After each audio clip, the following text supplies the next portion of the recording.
diceritakan awal mulanya sampai bekerja di sana dan menetap di sana. Ya, pada saat itu mungkin sekitar tahun 2010 ya. Sebelumnya saya kan sudah bekerja di perusahaan tambang ya di Kalimantan Timur, kurang lebih 4 tahun. Terus kebetulan di perusahaan itu saya bekerja di long term planning departemen. Kebetulan manajernya di khusus perusahaan itu manajernya selalu expatriate dari Australia. Jadi saya sering ngobrol sama bos-bosnya itu tentang Australia, bagaimana mining di Australia, dan saya selalu mungkin bahasanya saya impress gitu sama cara kerja mereka yang di atas rata-rata lah kalau dibandingkan sama kerja ini Indonesia. Lalu akhirnya saya jadi jadi pengen tahu sebenarnya kalau kerja di Australia seperti apa. Akhirnya saya apply lah online lewat seek.com.au gitu kan, karena itu yang platform paling gampang buat apply ke Australia. Dan kebetulan di tahun 2010-2011 itu kan ketika mining lagi boom ya di Australia, dan mereka kekurangan engineer terutama mining, sehingga salah satu aplikasi saya masuk itu prosesnya sangat cepat. Saya dari interview pertama hingga dapat offering itu cuma sekitar 2,5 bulan. Setelah itu dari offering sampai dapat visa cuma 2,5 bulan. Jadi total 5 bulan dari interview pertama sampai saya siap berangkat itu 5 bulan. Jadi ya akhirnya saya dapat visa, saya pergi ke Australia dan kerja di waktu itu pertama kali di Queensland sama-sama di perusahaan batubara. Menarik sih, berbeda karakternya. Kalau di Indonesia kebanyakan batubara open cut. Ketika saya di Queensland saya kerjanya di open cut juga, cuman metode miningnya berbeda. Mereka nyebutnya stripping mining karena karakter batubaranya berbeda di sini. Jadi batubaranya lebih landai, dan kualitinya jauh lebih tinggi daripada Indonesia. Dan ya kurang lebih seperti itu lah. Lalu Juli 2011 saatnya saya migrasi ke Queensland dan bawa keluarga, bawa istri waktu itu. Kami baru menikah, saya bawa istri di 2011 dan mulai kehidupan kami di Queensland, tepatnya di Central Queensland. Kami waktu itu role-nya residensial. Maksudnya residensial itu kami tinggal di kota miningnya. Jadi karena miningnya sekitar 20 km dari kotanya. Bagaimana dukungan Anda melihat pekerjaan suami di luar negeri ini? Sebenarnya sih kalau masalah support ya pasti support lah ya, namanya karir suami gitu kan. Karena saya juga dulu sebelum pindah ke Australia kan saya juga kerja di mining kan. Pernah kerja di oil and gas, pernah juga kerja di batubara juga, tapi di office-nya. Jadi ya setidaknya saya tahu lah industri mining itu kayak apa. Terus ketika suami dapat offering ke Australia, ya alhamdulillah gitu ya, kita bisa pergi ke negara yang pasti beda lah culture-nya sama kita gitu kan. Terus segala macamnya kita serba baru lah di sini gitu kan. Jadi bisa dibilang new adventure ya iya gitu kan. Jadi kalau dibilang supportnya gimana ya pasti support banget lah ke karir suami gitu. Apa sih yang menjadi perbedaan antara Indonesia dengan Australia? Berbeda. Mungkin di Indonesia orang lebih ke Asian culture ya, emang kita bagian dari Asia, jadi ada rasa malu, terus cara bicaranya berbeda. Kita ada kebiasaan manggil Pak, Ibu, di sini sama sekali nggak ada. Di sini anak manggil bapaknya aja karena ada manggil nama, ya kan? Terus ya culture-nya berbeda, terus bahasanya juga berbeda. Ketika pertama kali saya datang ke Queensland, terus terang aja, saya datang pertama kali di meeting mereka, saya sama sekali nggak ngerti mereka ngomong apa.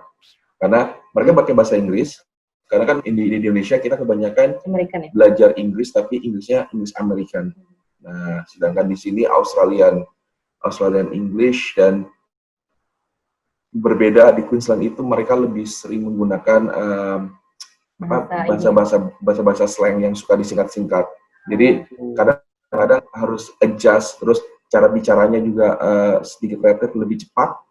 Kalau bahasanya kita kadang-kadang, kalau bahasa menurut saya mereka tuh kurang dibuka mulutnya, jadi ngomongnya cepat, Kayak terus kumur-kumur. jadi kita harus agak sedikit mengadjust diri gitu ya, mengadjust diri untuk bisa apa ya, touch dan sama bahasa mereka, sama bahasa-bahasa baru juga. Lingkungan sekitarnya seperti weather gitu kan, di sini kan relatif lebih kering ya, relatif lebih kering. Nah, Queensland itu mungkin yang paling mendekati iklimnya sama Indonesia mungkin kalau dibanding seluruh Australia, karena yang paling humid.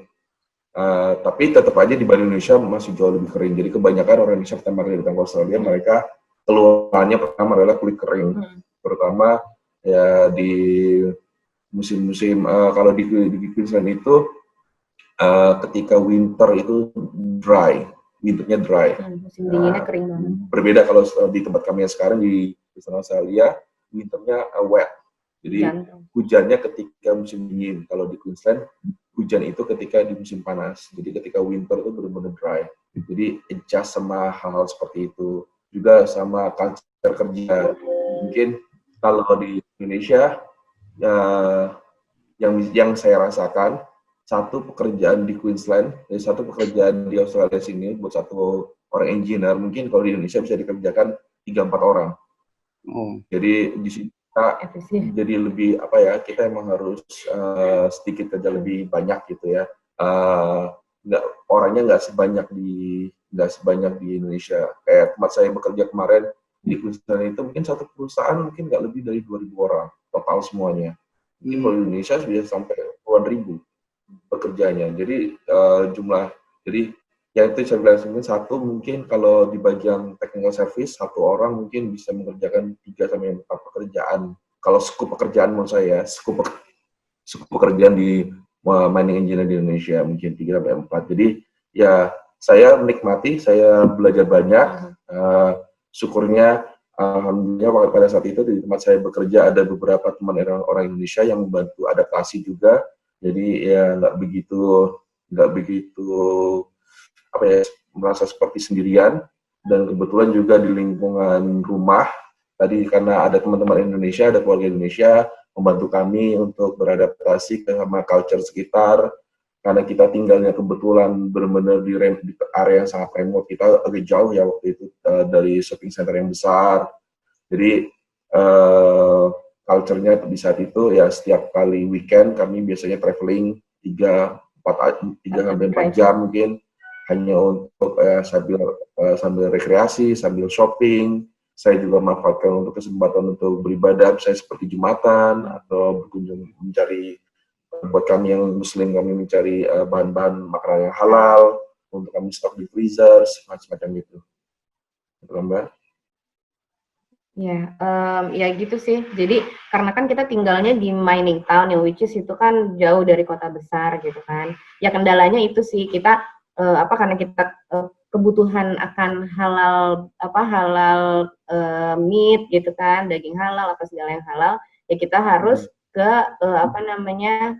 cari butcher halal gitu kan. Dan itu tuh jauh gitu, 3 jam driving, which is ya hampir 300 kilo sih kalau equalnya gitu. Jadi ya gitulah kendalanya kalau misalnya nanya dulu kayak gimana. Mengapa Pak Dhani memilih negara Australia untuk bekerja? Kalau saya, spesifik ke saya, karena saya background-nya mining engineer, ya, kalau dan sebagian besar ya, mungkin paling nggak, mungkin 50-60% industri mining di Indonesia itu kan batu bara. Ya, dan kita advance di segi knowledge di Indonesia, dan saya cuman ketika tadi saya bilang saya curious sama orang Australia yang bekerja di Indonesia, saya ingin tahu kinerja mereka seperti apa, sehingga saya ingin bekerja di Australia. Dan Australia bisa jadi mungkin negara yang advance di mining yang terdekat sama Indonesia. Jadi menurut saya mungkin itu bisa jadi the biggest opportunity buat saya gitu kan, in terms of mendapatkan kesempatan. Dan di Australia juga saya temui di spesial di mining, kita bisa belajar hal-hal baru yang tidak kita dapatin di Indonesia, seperti kita belajar soal dragline. So di Indonesia mungkin nggak ada ya perusahaan mining yang menggunakan dragline karena karakter dari batu baranya itu tidak memungkinkan. Dragline itu hanya bisa bekerja di karakter batu bara yang hampir relatif landai. Karena di Indonesia kebanyakan batu bara yang curam gitu, karena karena di Indonesia itu geologi strukturnya itu kompleks. Jadi kita tuh banyak geologi kompleks sehingga batu baranya kebanyakan sangat curam, bahkan ada yang tegak.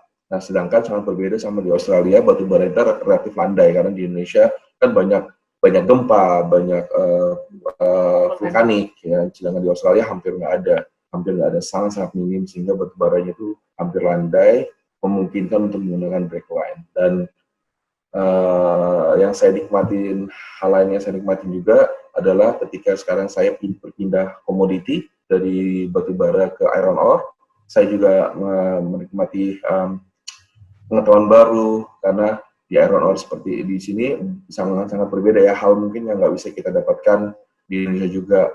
Kita punya iron ore di Indonesia tapi nggak sebesar di Australia, sehingga karakternya berbeda, cara menambangnya berbeda, terutama di bagian kalau technical miningnya itu secara scheduling approach-nya juga berbeda. Ya, banyak hal, terutama karena saya background mining, banyak hal yang bisa saya dapati di sini. Lalu apa yang menjadi motivasi Pak Dhani dalam untuk bekerja di negeri Australia ini? Motivasi pribadi, mungkin ya satu tadi knowledge yang pengalaman yang berbeda, dealing dengan mungkin bahasa kita bule-bule yang relatif mungkin kalau di Indonesia punya status sosial yang berbeda. Ternyata ada di sini saya bisa buktikan bahwa kebanyakan orang Indonesia itu tidak kalah, terutama di segi technical skill. Orang Indonesia itu sama sekali nggak kalah, dan rata-rata kita orang Indonesia yang ada di Australia itu di atas average untuk technical skill. Saya buktikan itu sendiri, dan mungkin motivasinya mungkin selain Australia relatif mungkin negara yang sedikit lebih tertata rapi dibanding Indonesia, mungkin bisa jadi opportunity yang bagus khususnya buat anak-anak kami untuk mendapatkan mungkin environment yang relatif lebih baik, edukasi yang lebih baik gitu kan, akses terhadap hal tersebut yang lebih baik, ya mungkin itu ya, dan mungkin ya untuk kehidupan masa depan kami yang lebih baik. Langkah-langkah apa saja yang dilakukan Ibu untuk beradaptasi dengan lingkungan? Karena kan mungkin kalau Pak Dhani kan sudah duluan ya, artinya ke Australia gitu ya kan. Nah, sementara kan Ibu Fitri sendiri kan menyusul gitu ya. Nah, biasanya kan ada perbedaan, terus ada perbedaan budaya atau lainnya kan juga pasti ada itu. Nah, bagaimana langkah Ibu dalam beradaptasi menghadapi lingkungan hal seperti itu gitu? Oke, jadi gini, ketika saya migrasi ke Australia pertama kali itu kan benar-benar 7 hari setelah nikah, which is sebenarnya tidak hanya saya pribadi yang harus beradaptasi sama lingkungan Australia, tapi juga gimana saya beradaptasi sebagai seorang istri baru lah gitu kan, yang sama-sama kita merantau ke Australia gitu kan. Nah, ditambah lagi budayanya kan beda banget, jadi kalau dibilang culture shock gitu ya, kaget budaya itu udah pasti. Di Indonesia apa-apa kan serba apa ya, maksudnya orang-orang itu ramah lah gitu kan, ramah. Terus kalau di Indo kan kita kan deket sama keluarga, jadi rasa nyaman tuh udah pasti lah. Nah, pas di sini kan kita bener-bener semuanya serba asing gitu loh. Dan orang Australia itu gimana ya, mereka kalau misalnya dibilang kalau sekedar menyapa, mereka pasti nyapa kayak misalnya hi, good morning, how are you, itu kayak bahasa orang Australia pasti kayak gitu. Cuman masalah kita bisa deket banget sama mereka itu beda lagi gitu loh, karena tipikal orangnya tuh beda lah sama orang-orang Indonesia gitu. Nah, pas di mining town itu, untungnya ada kegiatan di library. Jadi itu setiap council atau istilah kata apa ya, kayak pemdanya lah gitu ya, pemdanya di Australia itu mereka support perpustakaannya untuk ngelakuin kegiatan khusus yang multicultural, khusus yang non Australian gitu loh. Jadi kadang mereka ada kegiatan kayak gimana kita improve bahasa Inggris kita, terus ada juga misalnya kita kan saya ada teman dari India, teman dari ada teman dari negara-negara lain lah gitu kan, dari Filipina, Thailand semuanya.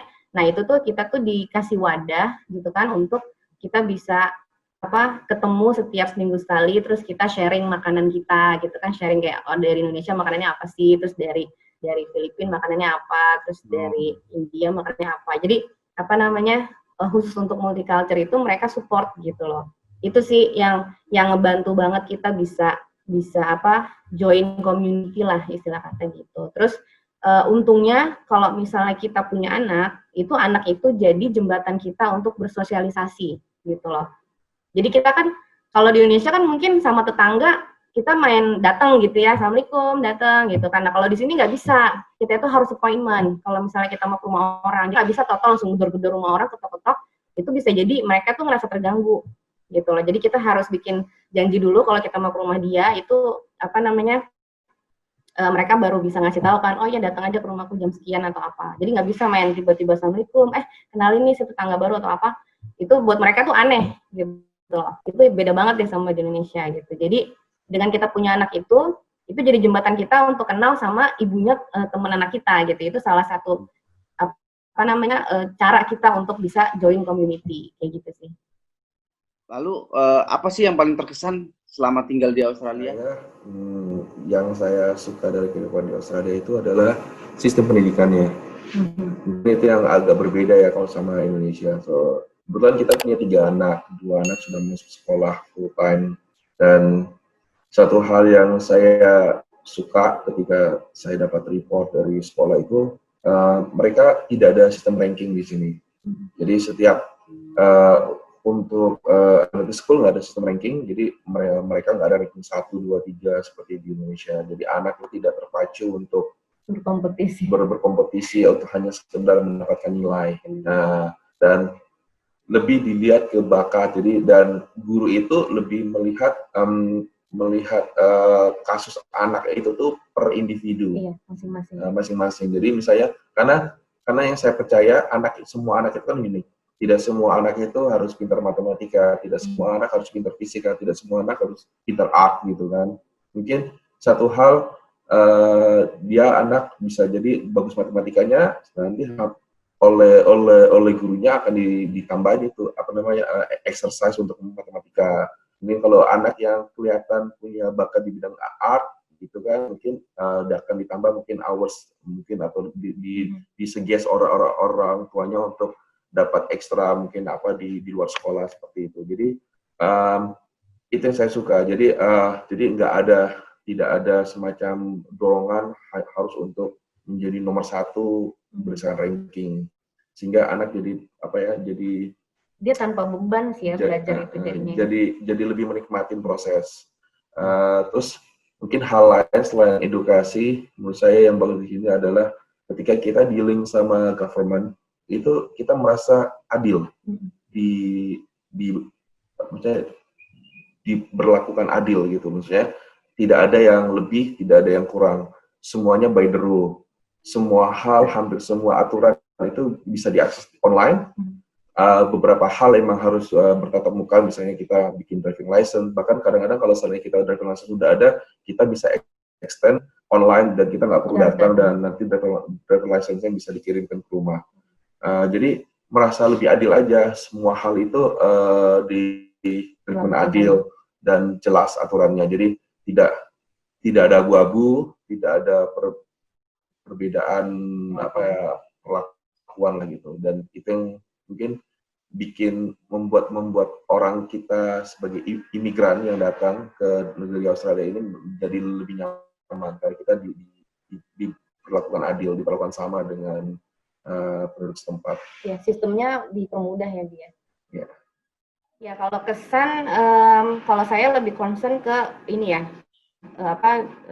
kesehatan gitu kan. Karena kan saya tiga-tiganya ini hamil dan lahirnya di Australia. Jadi itu, jadi saya pribadi saya nggak punya pengalaman gimana hamil dan lahir di Indonesia. Tapi ketika saya cerita sama teman saya yang memang dia bidan di Indonesia dan mereka juga pernah lahiran di Indonesia gitu ya, itu emang beda banget gitu. Jadi pas di Queensland itu, ketika kita tahu hamil, mereka itu ngasih kayak buku panduan gitu kan, setiap masing-masing state itu punya buku panduannya masing-masing, tapi mungkin generalnya sama. Jadi di buku itu nanti dikasih tahu nih, di hamil minggu sekian kita harus tesnya ini, terus di minggu sekian kita tes darah apa segala macam. Jadi nggak yang main datang ke dokter, dokter tolong di scan dong anak saya gini-gini, enggak. Jadi semua itu ngikutin schedule-nya, ngikutin jadwal yang udah dikasih dari si buku panduannya itu gitu kan. Nah terus udah gitu, yang bikin saya amazingnya lagi kita ngerasa, wah ini Australia bener-bener bagus banget deh. Jadi pas anak pertama itu saya mau lahir itu kan spesial banget ya, karena dia itu kan prematur. Jadi suddenly saya itu pecah ketuban gitu kan, udah gitu lokasi saya itu kan bukan di big city-nya, tapi di mining town-nya yang which is ke private hospital, ke rumah sakit swasta terdekatnya itu tuh harus nyetir 3 jam, ya kan.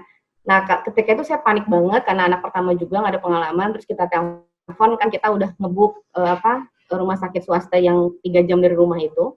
Terus dia bilang, "Oh, kamu harus ke rumah sakit terdekat," gitu kan. Nah, rumah sakit terdekat tuh 1 jam dari rumah saya dulu gitu kan. Akhirnya rumah sakit terdekat itu ngecek segala macam gitu kan. Oh, belum ada bukaan apa segala macam lah. Terus mereka tuh ngerasa mungkin kayak kalau misalnya saya lahiran kayak mesti jalan sesar dan mereka tuh kayak nggak ready gitu kan. Akhirnya disaranin untuk ke rumah sakit yang udah saya book itu yang di 3 jam di rumah itu kan. Terus bingung tuh gimana. Terus akhirnya sempet tuh suami yang udah deh saya bawa istri saya aja sendiri gitu kan. Nah tapi kan rumah sakitnya nggak mau jangan sampai nanti kalau ada apa-apa nanti rumah sakit yang kena. Akhirnya suami saya tuh harus tanda tangan surat apa sih namanya, yang tanggung jawab sendiri gitu, declaration gitu kan, kalau nanti ada apa-apa ya itu tanggung jawab kita gitu kan. Nah pas suami mau tanda tangan itu tiba-tiba si nurse-nya dia bilang tunggu dulu nih, ada flying doctor kata dia. Jadi flying doctor itu dia itu kayak semacam dia tuh duitnya kayak dari foundation gitu kan, dari orang-orang donation. Nah dia itu khusus pesawat yang nganter-nganterin orang yang sakit dari satu area yang remote ke hospital terdekat gitu. Jadi si flying doctor itu kebetulan banget di malam itu dia ngangkut satu pasien. Nah terus masih bisa ngangkut satu lagi, which is saya bisa masuk gitu loh. Akhirnya datang lah tuh si pesawat itu kan, si flying doctor itu datang, terus saya dianterin ke situ. Nah suami saya karena nggak bisa ikut ke pesawatnya karena kapasitas kan gitu. Akhirnya ya udah suami saya driving sendiri ke rumah sakit swasta yang kita udah book itu, dan saya ya terbang sama pasien lainnya itu kan ke rumah sakit yang dituju. Dan di situ bener-bener loh, setiap perpindahan dari tenaga medis satu ke lainnya ya kan ditransfer nih dari yang UGD awal ya kan, ditransfer sama nurse-nya dikasih ke ini kan pihak ambulansnya. Nah itu bener-bener tuh dia ngecek banget what's your name, what's your date of birth gitu kan, tanggal lahirnya, namanya, pokoknya dicocokin gitu kan. Terus udah gitu masuklah tuh ke ambulans. Nah, dari ambulans ditransfer ke flying doctors-nya kan yang mau ke pesawat itu. Itu dicek lagi what's your name ini segala macam. Oh udah cocok baru tuh naik ke pesawat. Nah pas turun dari pesawat saya ditransfer lagi dong ke ambulans yang rumah sakit yang swasta yang saya udah book itu kan. Ditanya lagi what's your name, what's your date of birth. Oh pokoknya intinya tuh mereka tuh bener-bener menjaga ini jangan sampai salah pasien, jangan sampai salah data nih gitu kan. Jadi saya udahlah, saya udah pasrah aja deh, udah bismillah aja deh gitu kan. Terus udah gitu nyampe ke rumah sakitnya pun dicek lagi namanya, ininya apa segala macam, dan mereka tuh langsung langsung sigap gitu ya. Saya langsung dimasukin ke ruangan, dikasih kayak buat ngetes monitor buat ngecek babynya tuh posisinya gimana, terus gerakannya apa segala macam tuh di 24 jam tuh dipantau kan.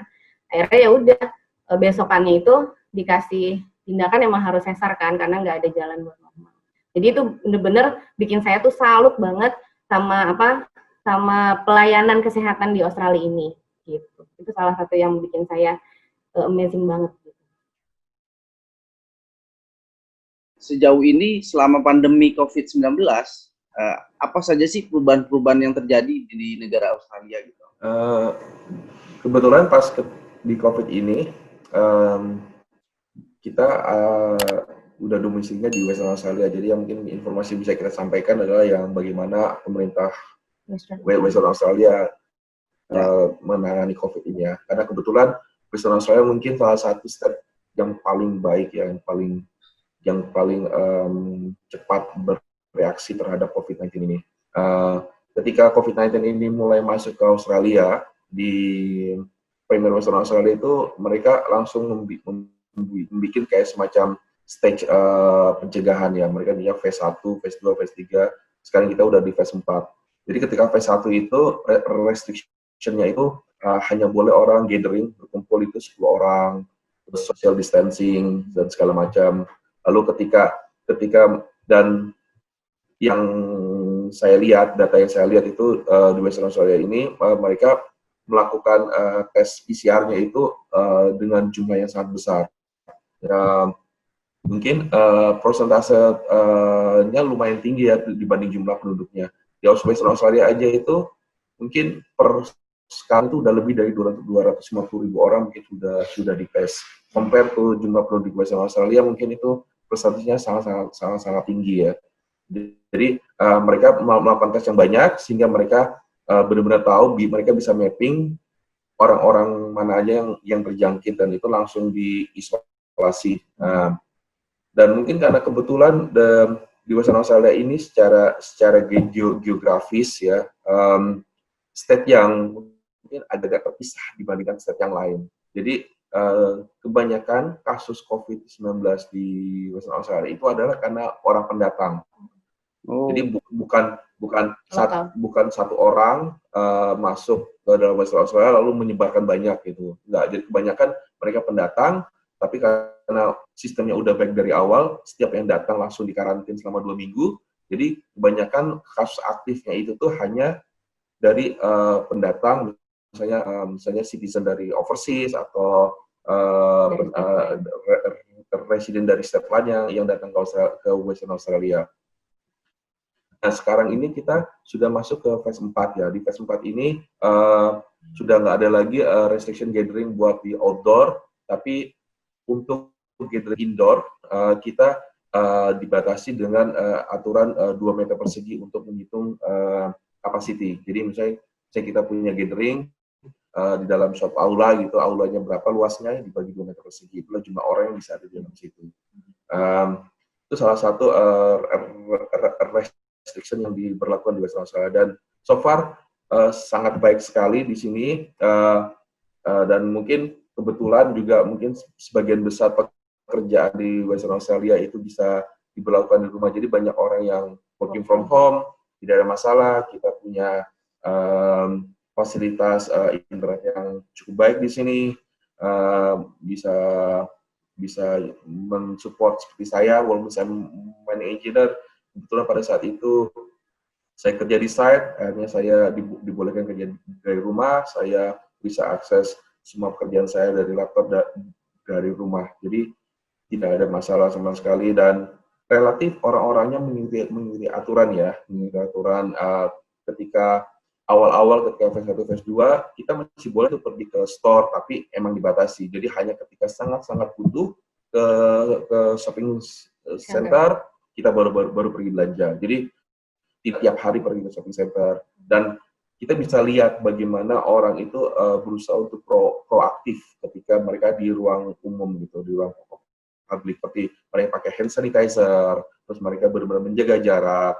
Ketika ada yang nggak benar juga mereka berusaha untuk menghindar, dan mereka benar-benar ketika berada di ruang publik dia berusaha untuk sesegera mungkin berpulang. Kita bisa lihat sendiri di jalan-jalan jadi sepi, walaupun sebenarnya bentuknya itu lebih ke himbauan, tapi orang benar-benar mematuhi itu. Mungkin di situ perbedaan besarnya dibandingkan di tempat-tempat lain. Dan alhamdulillah sebenarnya beberapa minggu yang lalu di Western Australia ini kita udah zero cases, maksudnya nol untuk kasus baru itu udah hampir seminggu 2 minggu. Lalu tiba-tiba karena kemarin ada di Victoria ada kasus dan beberapa orang dari yang Victoria datang ke Western Australia.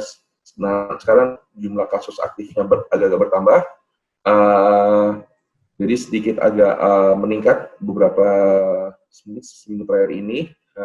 Jadi kemarin kita harusnya rencananya masuk ke phase 5 by pertengahan Juli, sekarang di-delay ke 1 Agustus. Jadi di phase 5 itu nanti akan remove semua restriction seperti benar-benar aturan jumlah gathering indoor outdoor sama sekali tidak ada batasan, ada social distancing lagi, yang ada cuman border protection aja dan akses ke aborigin community. Itu yang dibatasi oleh pemerintah Western Australia. Tapi kayaknya ini di-delay, berita terakhir sih masih bakal di-delay sampai 1 Agustus, kita lihat aja nih. Mudah-mudahan keadaan mau lebih baik, jadi nanti per 1 Agustus kita bisa masuk ke phase 5, dan nanti masuk phase 6, phase 6 itu phase terakhir, itu di mana semua restriction hilang. Semuanya kembali normal. Kira-kira itu. Dan juga kemarin pas yang di fase-fase awal restriction itu, mereka ada yang penalti sih dia. Ada penalti untuk yang ngelanggar berapa ribu sih kalau yang itu? Oh, kalau awal-awal besar sekali, dan WA itu termasuk penalti yang paling besar. Jadi kalau kayak sebenarnya kita ketahuan kita punya gathering melebihi dari limitnya, itu bisa sampai di penalti sampai 50.000-an, 50.000 sekitar berapa? 500 juta rupiah. Itu yang gathering yang banyak. Gathering kalau sebenarnya kita melanggar aturan. Seperti kemarin itu, minggu lalu kan, saya baca berita di Victoria, karena sekarang Victoria lagi menaikkan, jadi mereka mungkin mereka meningkatkan restriction. Jadi ada kasus agak-agak lucu ini. Jadi ada anak-anak muda, mereka bikin party kayaknya sekitar jam 1:30 pagi. Nah, mereka order KFC online. Nah, polisi mendapati mereka karena orderan KFC online itu. Jadi mereka order KFC online dengan jumlah yang agak besar, pokoknya lebih dari cukup untuk mungkin 1 atau 2 orang, karena jumlahnya besar, di-tracking sama polisi dan didapati mereka lagi party. Kalau saya sekitar 16 anak muda jam 1:30 pagi, dan mereka kena fine sekitar 24.000, sekitar itu 16.000, sekitar 20-an ribu dolar. Dapat fines. Itu bakal jadi party paling mahal buat mereka. Bisa dapat 1 mobil kayaknya kalau di Indonesia. Oke, lalu seperti apa sih kebijakan-kebijakan yang dikeluarkan oleh pemerintah Australia dalam menangani COVID-19 ini? Ya, seperti yang saya sampaikan sebelumnya, kebanyakan COVID-19 di Australia itu karena pendatang ya, terutama di Western Australia. Jadi biasanya karena di sini itu punya sistem yang cukup bagus ya untuk memfilter orang yang baru datang. Jadi setiap orang yang datang, dia tidak peduli dari mungkin selama stay di Australia atau dari overseas harus memperlakukan kuarantin 2 minggu. Dan kalau yang dari overseas itu harus mereka giring ke hotel tertentu, harus selama 2 minggu, ada PCR 2 kali, saya lupa di hari kedua dan hari ke-11 kalau nggak salah, dan itu ditanggung oleh pemerintah sampai tanggal 16 Juli kemarin. Mulai pertanggal 17 Juli kemarin baru ditanggung oleh masing-masing pribadi. Jadi karena jumlahnya sedikit penduduk di Western Australia ini, terus lalu setiap yang datang harus diisolasi, di karantina, sehingga dan itu sangat-sangat bekerja sangat-sangat baik. Jadi ketika di state lain atau di tempat lain lagi tinggi, mereka melakukan restriction lebih. Seperti sekarang karena Victoria lebih, di WA di Western Australia mereka memberlakukan kalau ada pernah dalam 2 minggu terakhir pernah di Victoria, nggak boleh masuk ke WA kecuali dengan izin-izin yang khusus. Juga pula untuk overseas traveler itu dibatasi jumlahnya sekitar 575 orang per minggu kalau nggak salah. Dan itu hanya untuk yang citizen yang kembali atau permanent resident yang kembali. Sedangkan untuk orang yang mengajukan visa visitor atau lainnya itu harus dengan exemption. Makanya kebanyakan teman-teman yang udah Indonesia yang udah di Australia sekarang, mereka punya kebutuhan ke Indonesia, mereka harus mikir-mikir lagi. Mungkin bisa keluar dari Australia gampang, masuk kembali ke sini bakal agak susah. Karena tadi harus berkompetisi dengan tadi limit 575 orang per minggu, terus begitu sampai di sini juga mereka harus bayar, dan itu lumayan mahal ya, lumayan mahal. Karantina itu equal per orang dewasa itu sekitar $2.500, sekitar 25 juta biayanya untuk 2 minggu.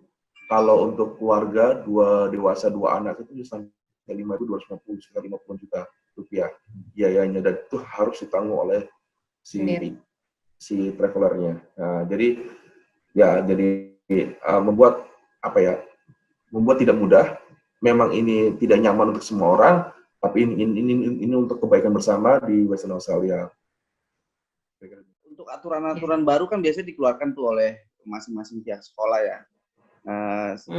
Sejauh ini seperti apa sih aturan-aturan baru yang berjalan untuk anak-anak sekolah di sana di tengah pandemi ini?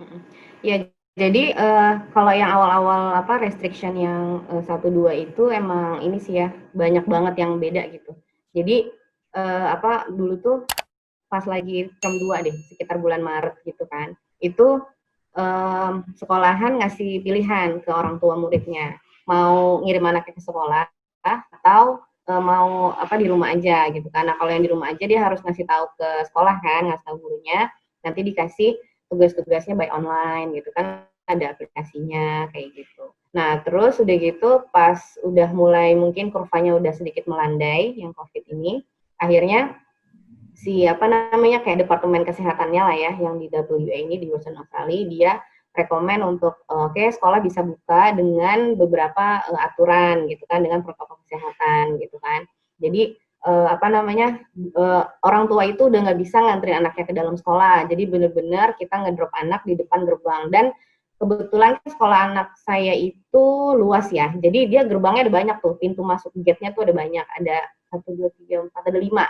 Nah, dari 5 gate itu sama dia tuh dipisah. Jadi misalnya kayak anak TK sama anak kelas 1 itu dari pintu 1 misalnya gitu. Nah, ntar pintu 2, anak kelas 2 sama anak kelas 3 misalnya gitu kan. Terus sampai pintu 5. Jadi mereka tuh nggak nyampur tuh pas masuk. Nah, terus di setiap pintu itu, di setiap gate-nya itu, si gurunya udah nongkrong di situ nungguin anak muridnya datang gitu. Jadi bener-bener kita nggak boleh masuk ke area sekolah. Terus yang tadinya di sekolahan ada, kan di sini setiap hari Jumat itu mereka tuh ada assembly itu kayak, mungkin kalau kita dulu istilahnya upacara kali ya, kalau di sini tuh istilahnya assembly, dan dia tuh kayak itu saatnya dia ngumumin anak-anak yang dapat sertifikat, dapat award kayak gitu-gitu.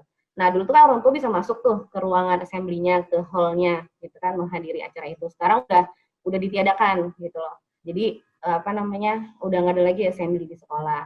Nah, terus pas jemputnya pun itu sama kayak pas kita drop, kita nunggu di depan gerbang, dan setiap parents itu dia social distance. Jadi nggak bisa kita sembari gosip gitu kan sama orang tua lain terus deket-deketan tuh nggak bisa, kita harus social distance. Nah, terus udah gitu di sekolahannya pun cleanernya itu lebih seringin lagi kan, biasanya kan after school kan. Kalau sekarang pas jam istirahat pun mereka ngebersihin playgroundnya, dibersihin apa segala macam, terus anak-anak pakai hand sanitizer keluar masuk kelas, pokoknya benar-benar ngikutin protokol kesehatan banget. Terus kalau anaknya ada, misalnya ternyata si anak ada batuk atau pilek sedikit aja, udah disuruh untuk jangan sekolah dulu gitu. Kayak gitu sih bedanya.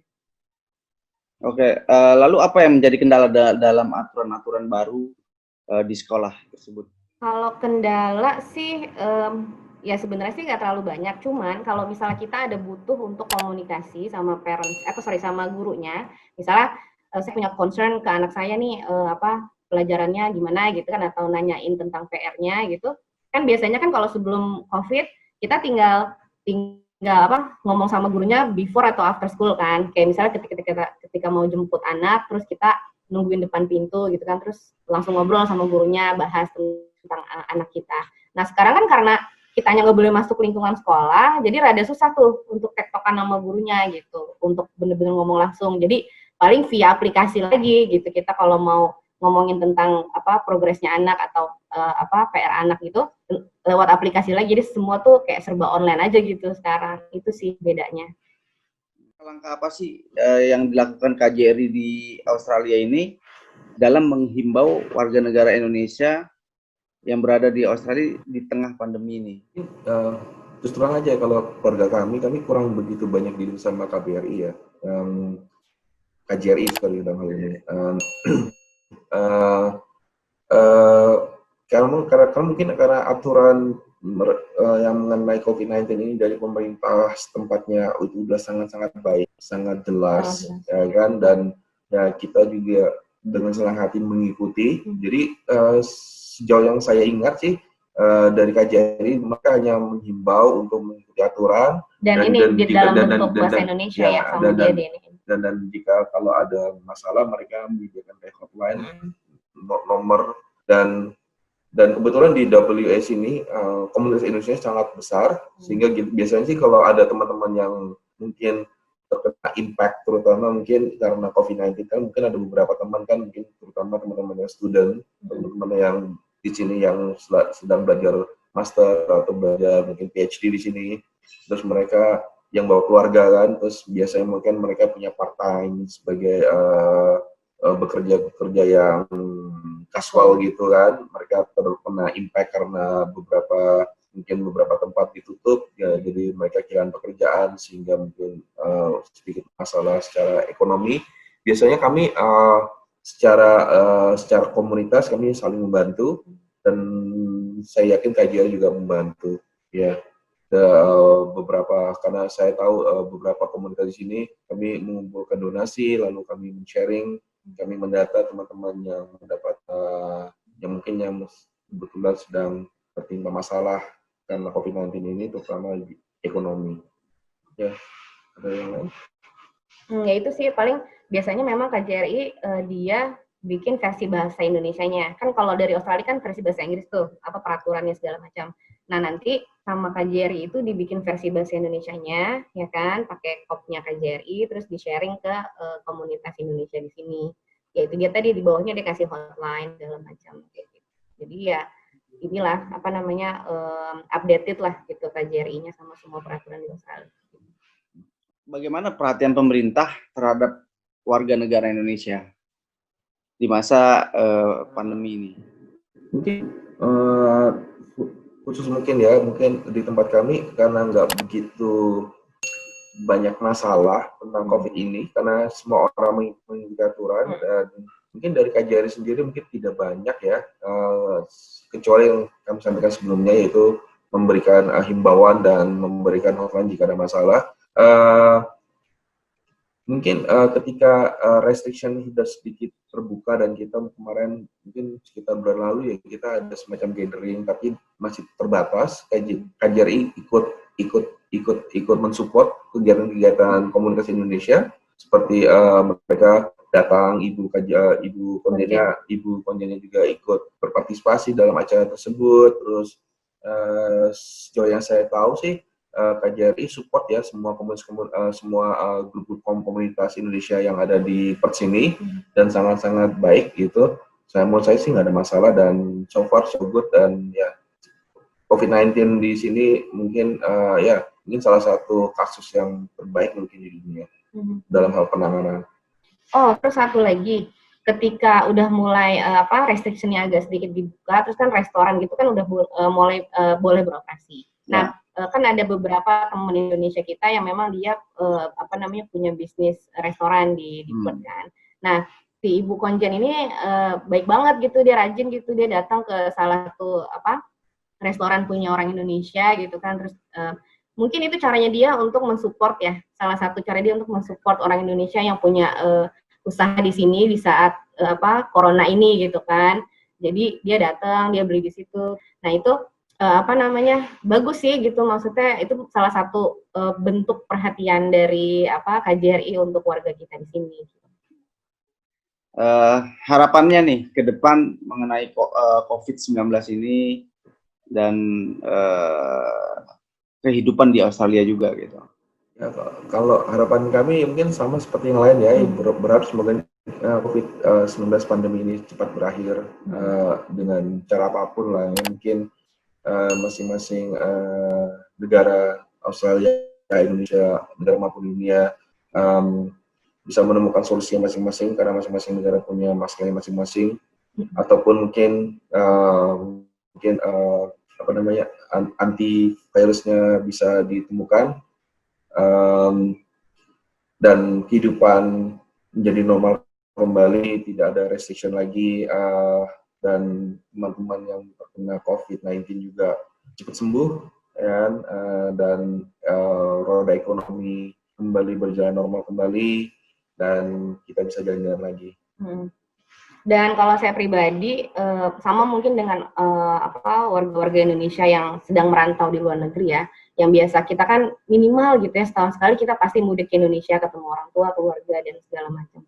Nah, ketika sekarang ini kita jadi resah gitu ya, aduh kapan ya kita bisa ke Indonesia gitu kan. Kadang kalau kita video call sama keluarga Indonesia pun kan nanya ya kapan nih pulang, ya gimana, kondisinya kan kayak gini gitu kan, kita ada travel ban gitu kan, kita nggak bisa ke Indonesia dulu, jadi kita stay di sini kayak gitu-gitu. Jadi ya kita berharapnya sih emang cepat semuanya kembali normal, jadi kita bisa ketemu sama keluarga di Indonesia, bisa ke luar negeri lagi gitu kan, bisa inilah silaturahmi lagi gitu, kayak gitu sih.